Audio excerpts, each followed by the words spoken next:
Vover. What's up, everybody? It's DC. Welcome to a new episode of Debate DC. We got my man Jeremy here. Now, here's the thing. Jeremy's one of those guys that loves to live in the past. Nothing's wrong with that. Hey, nothing's wrong with living in the past. But Jeremy posed a very good question on Vover. He raised the question, are we living in the golden era of mixed martial arts today? Jeremy, great question. And normally as sports go on, they tend to evolve. But you, my friend, have a different opinion in regards to whether or not we're living in the golden era. And you will say to me, saying that this is the golden era, this. So I think 2010 through 2012 is the golden era of MMA. If you look at it, the UFC champions, Anderson Silva, John Jones, George St. Pierre, Frankie Edgar, Jose Aldo, Cain Velasquez. I mean, some of those are greatest of all time. And then you look at Strikeforce. You were in Strikeforce at that point in time. You were up and coming, and then you eventually won the Strikeforce heavyweight World Grand Prix. Nick Diaz is in Strikeforce. Yes. Ronda Rousey's in Strikeforce. I think the competition was there to make that the golden era. And you have all these GOATs that are in their prime. John Jones is coming up. He's still very young. Anderson Silva is killing everybody at this point in time. Yes, the sport evolves, but I think the personalities, the fights, and the champions make it the golden era.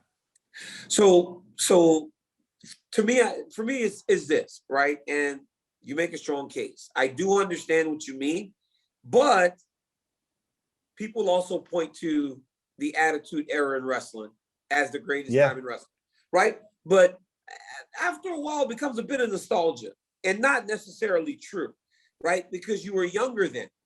When you're a kid and you're younger, these people, you can idolize them at a different level. Right now, a lot of the champions that you are watching are younger people. You don't see them as much of role models maybe as before, right? You spoke about your daughter, right? Your daughter may see these guys today in women as the GOATs of mixed martial arts, or they may find that AEW being as popular as it is with CM Punk and Daniel Bryan and the Young Guns and everybody else, and then having the WWE being a WWE today allows for today to be the golden era of wrestling. Same thing with fighting. I think it's a case of, in my memory, we always make everything better. As a young kid, I thought chocolate milk was the best thing in the world. But I mean, chocolate milk is still the best thing in the world. Come on now. But as I aged, I didn't enjoy chocolate milk as much. Candy. Didn't like candy as a kid. Love candy today.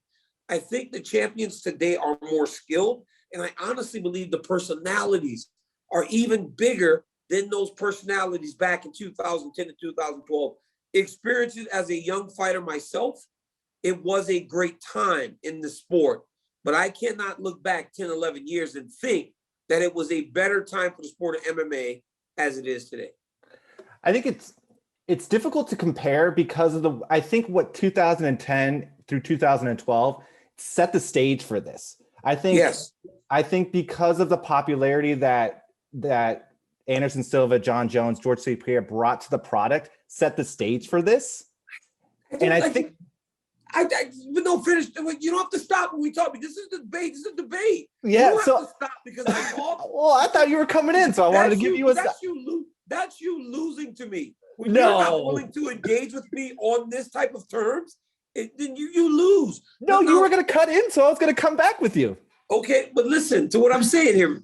Listen, the popularity was starting to elevate at that time. Absolutely, Strikeforce was on CBS. Fedor was still the man. Yeah. But the skills of the athletes today make the sport bigger, because I don't believe that champions back then could hold the belts today. Some could, but I don't believe as a whole. I don't believe that we're having the same look of champions. Israel Adesanya. You don't think that sorry. Go ahead. You don't think that prime John Jones, prime GSP. No. Jose. I said some. I said some. What I'm saying is, though, Israel Adesanya is a continuation of what Anderson Silva was, an upgraded version of Anderson Silva in his prime. I think Izzy beats Anderson Silva today. I think Izzy beats the Anderson Silva of 2009 and 10. I just think he's that good. I believe that John Jones will still be the champion today. Yeah. Cain Velasquez fighting against Francis Ngannou, I don't know. I don't know. And it's hard because I'm looking at a guy, and my friend in Velasquez is hard to pick against. But Khabib Nurmagomedov kills any champion from 155 back in 2010. Frankie Edgar, you understand what I'm saying? So it's Yeah, I think that's fair. Hey, and Volkanovski. Volkanovski beats the champion at featherweight at the time, Jose Aldo. I don't think so. Absolutely. Prime Jose, bro, you're crazy. Alexander Volkanovski is, again. He's great. Don't get me wrong, he's great. But I think what Prime Jose was on another level with the leg kicks. His takedown defense was incredible. His striking was incredible. He destroyed everybody. I understand, but you're not fighting Brian Ortega's and Max Holloway's. You're not fighting guys like that. For as good as Chad Mendes was, Chad Mendes wasn't a guy that was going to grind Jose Aldo down from the top. Chad fell in love with the striking. Jose Aldo on his title defenses, and this is me not knocking Jose, had guys like Cub Swanson. When you're talking about Volkanovski, we're talking about a guy that's won 20 fights in a row now and fighting Max Holloway twice and Brian Ortega. You stick any of those guys in any era of the featherweight division, and they are going to be sitting right around the top. Max Holloway is the greatest featherweight of all time. It does not change that because he lost to Volkanovski. The reality is, though, you put those guys back then, they still are around or holding the championship. You put Ngannou back then, he's around or holding the championship. You put Adesanya, same thing. Kamaru Usman versus George St. Pierre in his prime is a very competitive fight. This is a very competitive fight. I honestly don't know if I'm not picking Kamaru Usman over George St. Pierre in his prime if they fought for the championship. See, I think you do make a good point that a lot of the guys today could actually go back and compete for, but I think the same could be said for those people in 2010. I don't want to diminish their skill sets because a lot of them were really, really, really, really good. And so I think there are some instances where I don't think Frankie is competitive at 155 in today's day and age. I think he should have been at 135 a long time ago. But I think if you look at the big time guys, the Andersons, the Johns, the Canes, the GSPs, I think they're at or around the top today in their prime. Absolutely. They're competitive. But to say it's the golden era of mixed martial arts 10 years ago is unfair because the reality is, as time goes, sports evolve. And as the athletes get bigger, as they get better, they get stronger, more technical, they get more well-trained and get more tools, the product elevates. So to say that 10 years ago, I mean, I think so fast.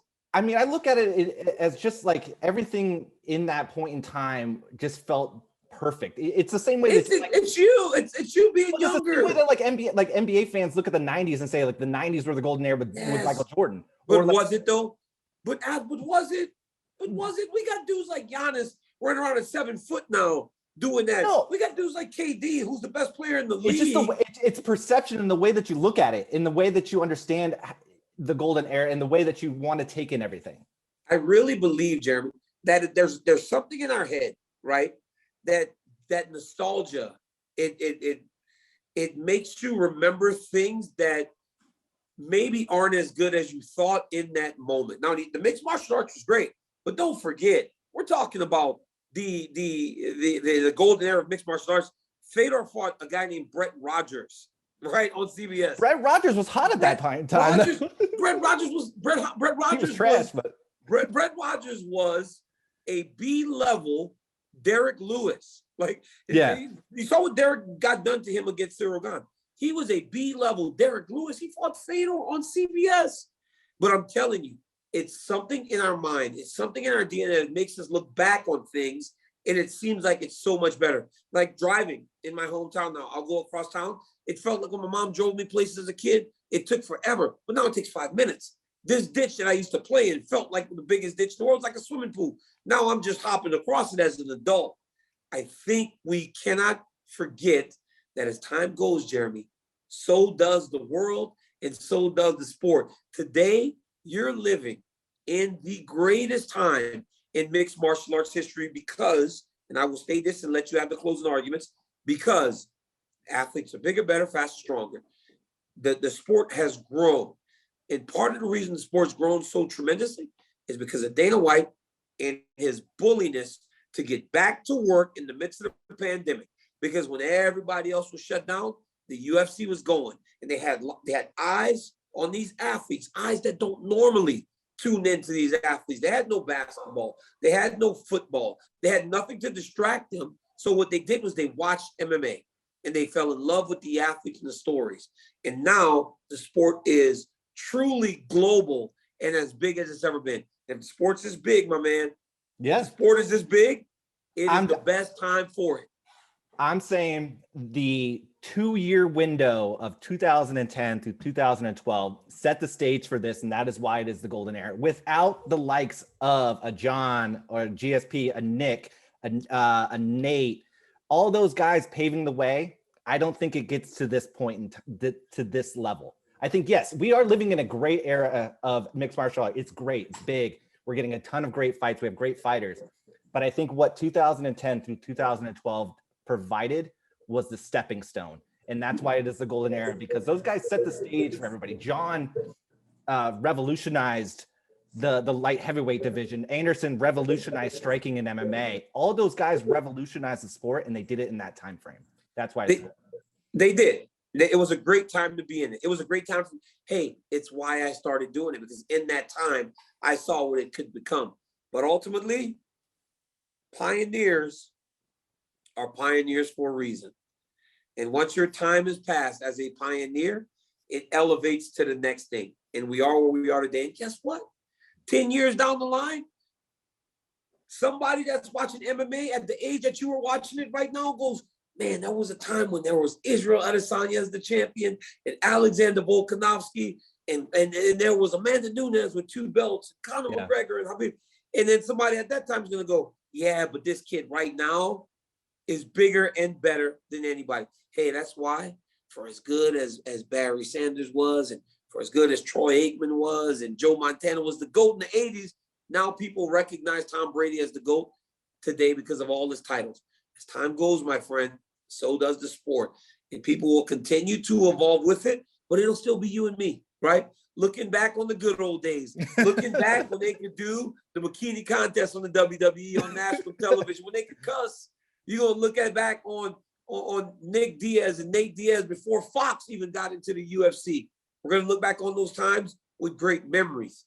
But ultimately, if I'm doing this job today, if I'm doing this job 10 years down the line, I will have to evolve, or I become a relic, just like all those memories that you and I had from back in the day. Now, this was fun. Yeah. Hey, this was fun because you didn't have a ridiculous point. When we do this, sometimes I think people try to troll me, Jeremy. Oh, that last week's was a troll. It was an absolute troll by Cameron, right? It was a troll. He got his moment. This is an educated discussion that I love to have. So thank you, my friend, for joining me. Thank you for getting on the Vover app and submitting your questions. Just because you're on now doesn't mean you can't come back again. So continue to submit them. And great job. Yeah, so thank definitely. You. Thank you. My man. There's Jeremy.